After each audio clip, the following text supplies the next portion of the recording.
Šuvājevs Saeimā darbojās budžeta un finanšu komisijā. Publiski daudz stāsta, kā mums jāpilnveido ekonomika. Vēl Šuvājevs, kā labu paraugu, no kuras ņemt piemēru, min Kubu, jo tur neviens nesatraucās par medicīnas pakalpojumu pieejamību.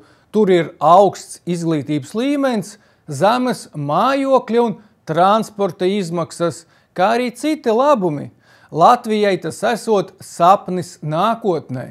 Tagad šī paradīze, kur mūžīgā vasara prasa ANO, lai iedod ēdienu.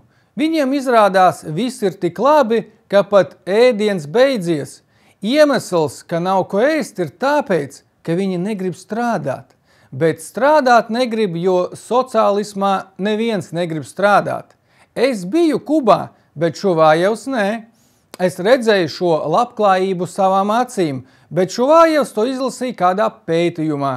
Un šādi Šuvājevi nodarbojās ar mūsu ekonomikas izaugsmi. Kādu izaugsmi mēs gribam sagaidīt?